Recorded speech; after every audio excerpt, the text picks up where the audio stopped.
हमारे सहयोगी अभिषेक आपको तो वो तमाम जानकारी दे रहे थे। हमारे सहयोगी लगातार संवाददाता अलग अलग बूथों से जुड़े हुए थे जो दिखा रहे थे कि तस्वीरें क्या कुछ है अभिषेक, क्योंकि दिन चढ़ रहा है, गर्मी नहीं है लेकिन हाँ लोग अब संकोच करेंगे, लेकिन जो प्रतिशत है वो जो सामने आ रही है खुश करने वाली प्रतिशत है। 11 बजे तक देखिए लगभग 30% मतदान हो चुका है। अब इस मत प्रतिशत से किसको नुकसान और किसका फायदा ये जान लेते हैं। अभिषेक हमारे साथ कुछ अतिथि हमारे जुड़े हुए हैं आज के इस डिस्कशन, उनका स्वागत करते हैं। प्रदीप सिन्हा जी बीजेपी से हमारे साथ जुड़े हुए हैं, ज्ञान सिन्हा जी आजसू से हमारे साथ जुड़े हैं, सोनाल शांति जी कांग्रेस से जुड़े हुए और नदीम खान जी जुड़े हुए हैं। आप सभी का बहुत बहुत स्वागत है न्यूज 11 भारत पर। और सबसे पहला सवाल मैं लेना चाहूंगी बीजेपी से, और बीजेपी से प्रदीप सिन्हा जी हमारे साथ जुड़े हुए हैं। प्रदीप जी देखिए, इससे पहले भी जब मैं डिबेट में बैठी थी तो ये आरोप बीजेपी पर एक प्रवक्ता लगाते हुए नजर आए थे कांग्रेस के। उन्होंने साफ तौर पर कहा कि घुसपैठियों का जब भी मुद्दा आता है तब बीजेपी मुखर होकर साफ तौर पर कहती है, लेकिन विकास के मुद्दे पर जब काम करने की जिम्मेदारी कांग्रेस या फिर INDIA को मिलती है तो बीजेपी जो है कहीं ना कहीं बस प्रॉब्लम्स खड़ी कर रही है, विकास में आगे काम नहीं करने दे रही। अगर झारखंड विशेष की बात करें तो मतलब कोई लूटता रहे और हम चुप बैठे रहे, आंखें बंद कर लें हम।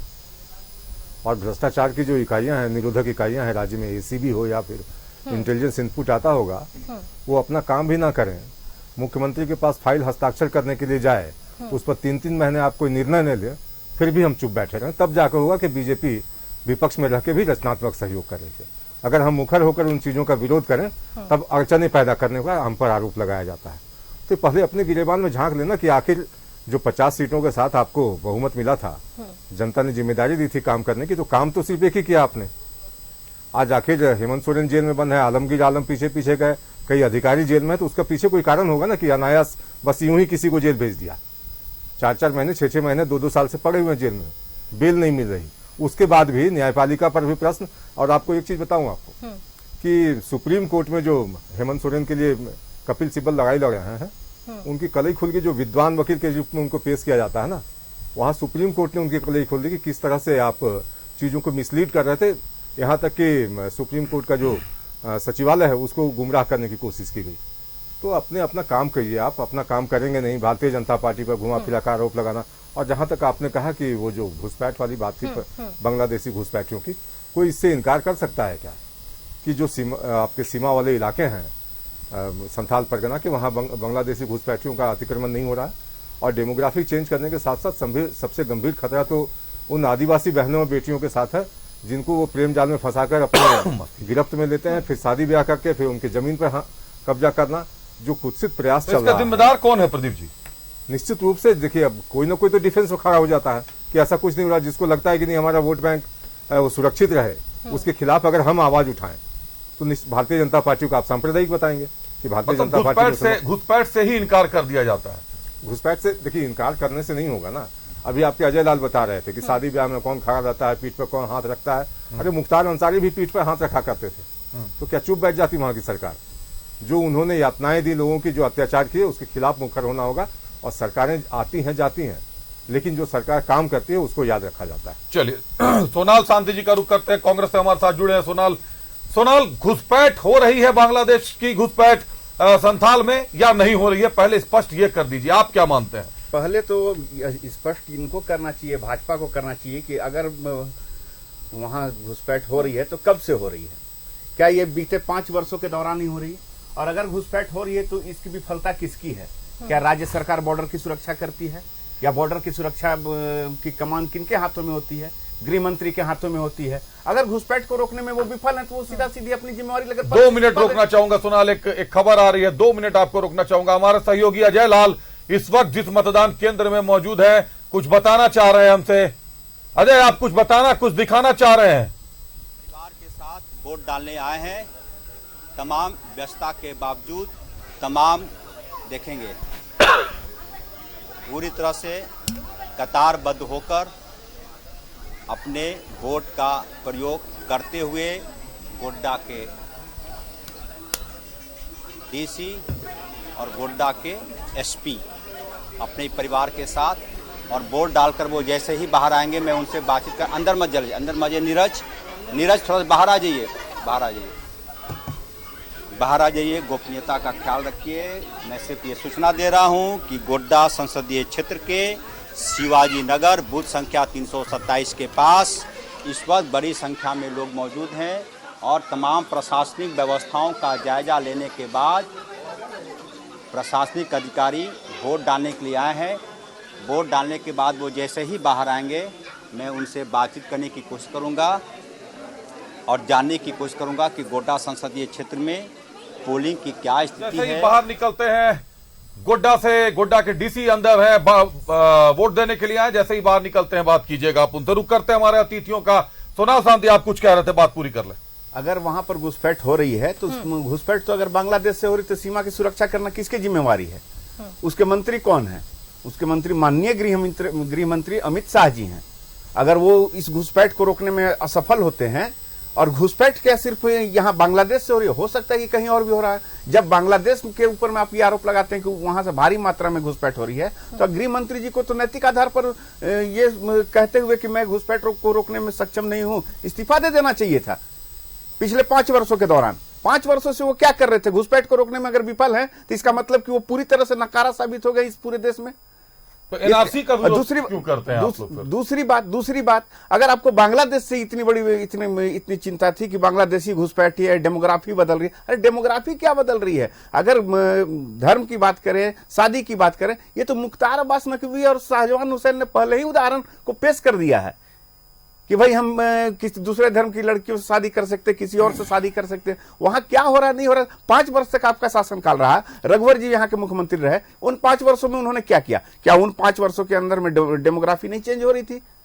ये सवाल है सोनाल शांति जरूर कि 5 वर्षों में डेमोग्राफी बदली या नहीं बदली, लेकिन ये सवाल कतई नहीं कि शहनवाज हुसैन हो चाहे मुख्तार अब्बास नकवी हो, अगर दूसरे धर्म में शादी करते तो दूसरे धर्म में शादी करना गुनाह नहीं। लेकिन अगर कोई बांग्लादेश से, पाकिस्तान से, विदेश से आकर यहाँ शादी करता है, अपनी नागरिकता छुपाता है और आदिवासी बेटियों से शादी कर उनको चुनाव लड़वा कर किसी न किसी पद पे बैठता है, तो ये एक बड़ा सवाल, देशद्रोह का भी मामला बन जाता है। इसकी पूरी जांच होनी चाहिए कि आखिर वो कौन लोग हैं कि बांग्लादेश से आ जा रहे हैं लेकिन सीमा पर उनको रोकने वाला कोई नहीं है। चलिए, इसकी जिम्मेवारी कौन लेगा? इसकी जिम्मेवारी गृह मंत्री अमित शाह को लेनी चाहिए। क्यों ऐसा घुसपैठ हो रहा है? आरोप है कांग्रेस का कि गृह मंत्री फेलियर है, गृह मंत्री को जिम्मेदारी लेनी चाहिए। बात भी है कि अगर देश में घुसपैठ हो रहा है, पहले तो यह स्पष्ट कीजिए कि घुसपैठ अभी हो रहा है या घुसपैठ वर्षों से हुआ पड़ा है, अब वो पकड़ में आ रहा है आंकड़ों के कारण। देखिए, जो बात इन्होंने कही कि गृह मंत्री अमित शाह जी को जिम्मेवारी लेना चाहिए, उनकी जिम्मेवारी है, जिम्मेवारी तो है ही, अभी तत्काल है जिम्मेवारी 10 वर्षों से, लेकिन 55 वर्षों तक जो कांग्रेस पार्टी ने राज किया उस समय में इतना ज्यादा घुसपैठ ऑलरेडी हो चुका है। अब उनके बच्चे लोग बढ़ रहे हैं जो घुसपैठ हुआ था, तो कांग्रेस पार्टी शुरू से रोकथाम का काम की ही नहीं। अब सरकार बनने के बाद आज जब ये घुसपैठ की बात, जब लगातार बढ़ोतरी होते होते उन लोगों की जनसंख्या में जब ज्यादा बढ़ोतरी हुई, जब वोटिंग में देखने के लिए मिल रहा है, तब पता चल रहा है कि इतना ज्यादा घुसपैठ कांग्रेस के टाइम में हो चुका है। अब उसके रोकथाम के लिए और इसके लिए आगे क्या किया जा सकता है, वो तो आ गए हैं, वो तो घुस गए हैं। इसके लिए एनडीए उसके लिए आपको कानून ला रहा है, एनआरसी ला रहा है, उसके लिए आपको चिन्हितीकरण किया जा रहा है कि कौन देश के हैं और कौन बाहर से हैं, इसका पहचान करने के लिए ला रहा है। जब हम एनआरसी लाते हैं तो इनको बहुत दर्द होता है। क्यों दर्द होता है भाई? क्योंकि ये वो इनके वोटर हैं, वो उनको इन लोगों ने लाकर वोटर बनाया है अपना। जब पहचान होगा, चिन्हितीकरण होगी और लोग पहचाने जाएंगे कि ये बाहरी हैं और ये देश के हैं, ये जब दूध का दूध, पानी का पानी क्लियर होने लगता है तो इन लोगों के पेट में दर्द होने लगता है, ये लोग हल्ला करने लगते हैं, बोलते हैं 5 साल से हमारी सरकार।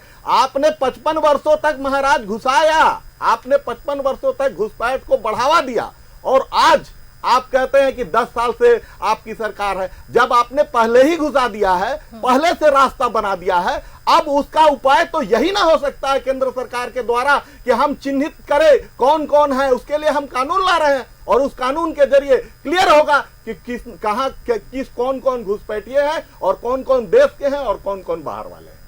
चलिए, नदीम खान जी से एक सवाल ले लेते हैं, माले को रिप्रेजेंट कर रहे हैं यहाँ पर। नदीम खान जी, क्योंकि देखिए घुसपैठियों का अगर मुद्दा देख ले, भ्रष्टाचारियों का मुद्दा देख ले, तो आप अभी प्रदीप सिन्हा जी को सुन रहे थे, उन्होंने तो साफ तौर पर कहा ना कि अगर विकास के मुद्दे पर या फिर भ्रष्टाचार के मुद्दे पर बीजेपी अगर बोलना बंद कर दे तो ऐसे भ्रष्टाचारी और भी आगे बढ़ेंगे अगर इस काम पर उन्हें रोका नहीं गया। तो इस पर क्या कुछ कहना चाहेंगे? नदीम जी, इसके साथ साथ एक और सवाल है कि घुसपैठ पर वार जो हो रहा है संथाल के चुनाव पर कितना असरदार होगा।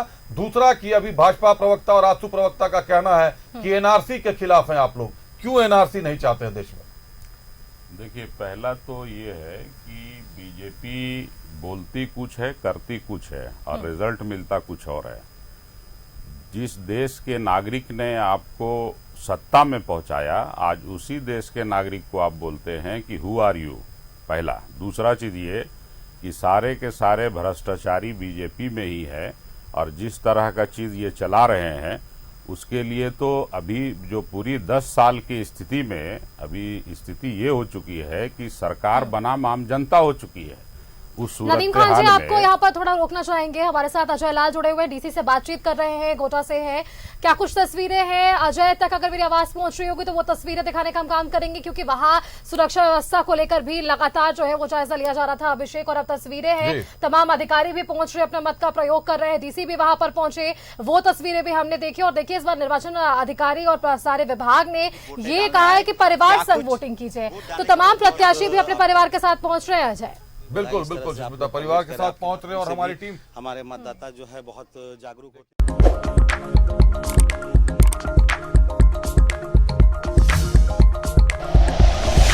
Like and share videos, subscribe करें हमारा चैनल और प्रेस करें बेल आइकॉन। News 11 भारत, सच है तो दिखेगा।